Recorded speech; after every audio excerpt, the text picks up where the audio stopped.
fail and actually lose their assets and their liquidity? Or does the government, which artificially props people up with federal deposit insurance and bailouts and all sorts of stuff, does that actually inspire this irresponsibility? Then he tries to appeal to the listener's ego to think that they're much more advanced than those of years ago, back in the 20th century. Oh, yes, during the Great Depression, people were just troglodytes then.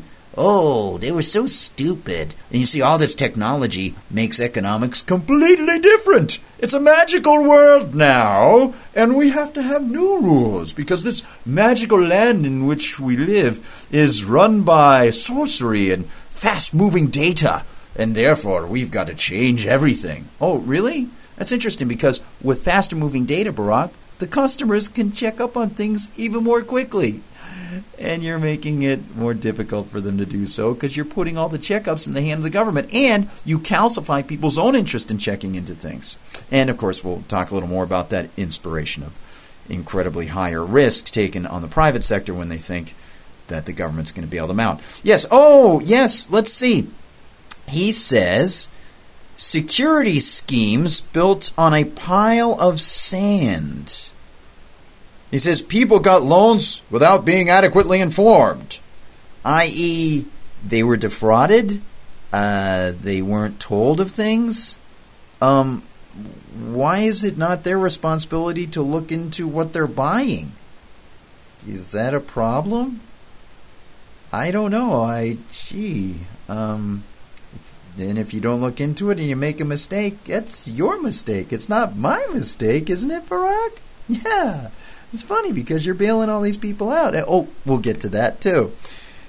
Or does he mean that these people maybe were too stupid and lazy to realize that their ARMs, adjustable rate mortgages, could adjust upwards without accepting the responsibilities? Oh, I see. And to make them accept their responsibilities, you take other people's tax money and shell it out to those reckless receivers of mortgages so that they don't have to suffer the losses produced by their reckless speculation during a period of total inflationary Fed policy. I get it. Yeah. All the responsible people were at fault, and all the people who were really stupid, well, that's the fault of the free market and not the fault of themselves. That's the fault of the people who are offering the products, and so we have to stop the products from being offered. I see. Let's continue a little further. Meanwhile, executive compensation, unmoored from long-term performance or even reality, rewarded recklessness rather than responsibility. And this wasn't just the failure of individuals. This was a failure of the entire system. The actions of many firms escaped scrutiny.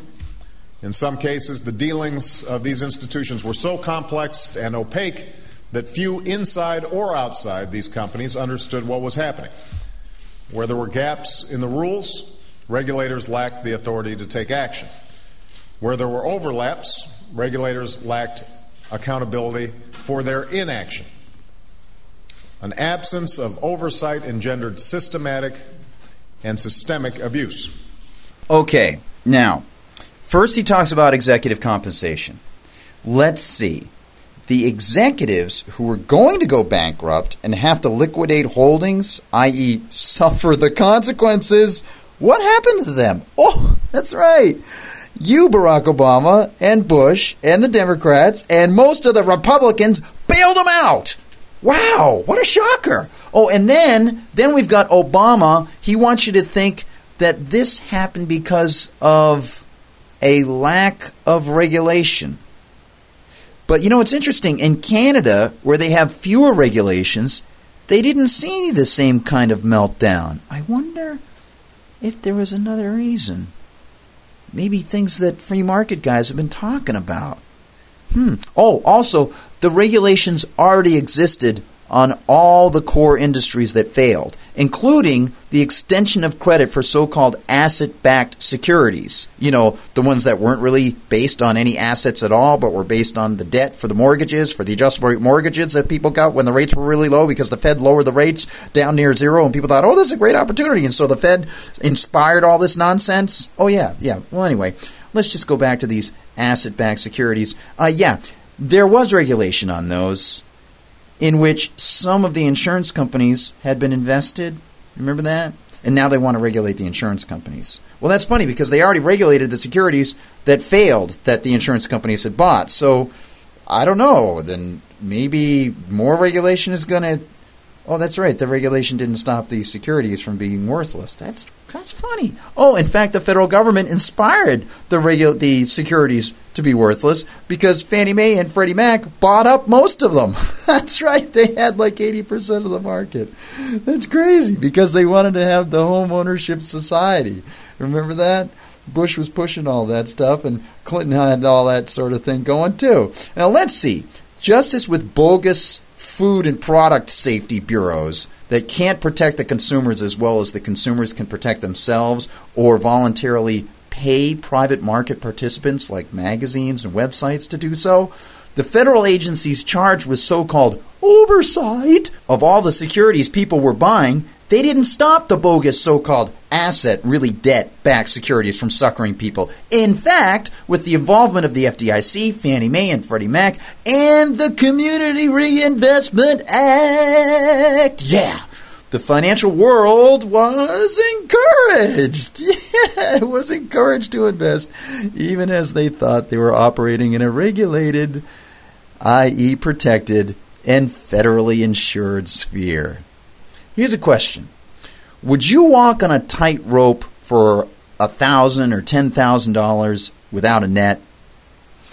Would you walk on a tightrope for $1,000 or $10,000 with a net?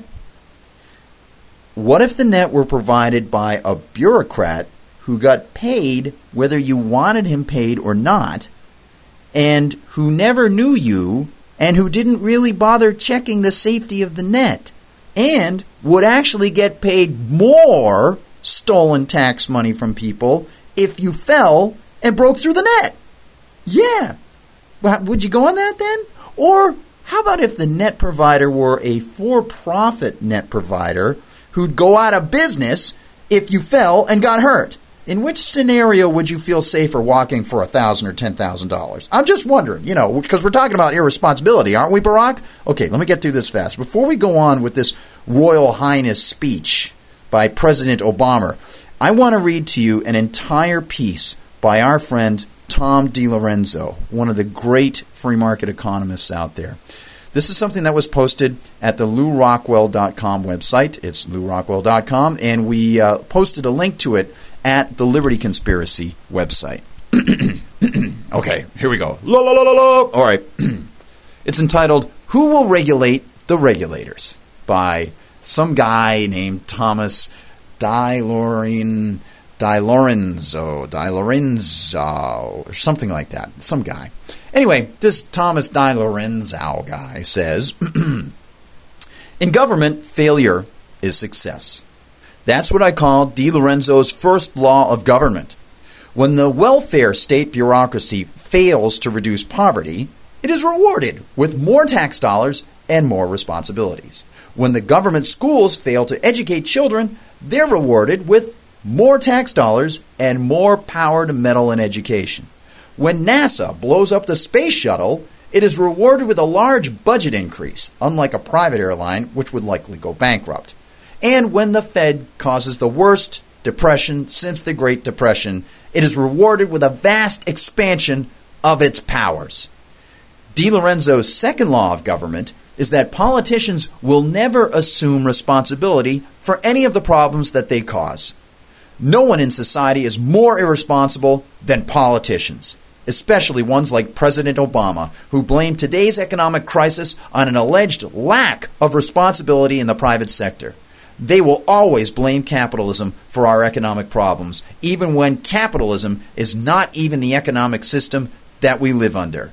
It's economic fascism, to end the suspense. Nothing is more irresponsible than knowingly destroying what's left of our engine of economic growth with more and more government central planning, even if it is given the laughable name of public interest regulation. DiLorenzo's third law of government is that, with one or two exceptions, all politicians are habitual liars. The so-called watchdog media is a myth. I'm glad we put that in the beginning of the podcast for reference.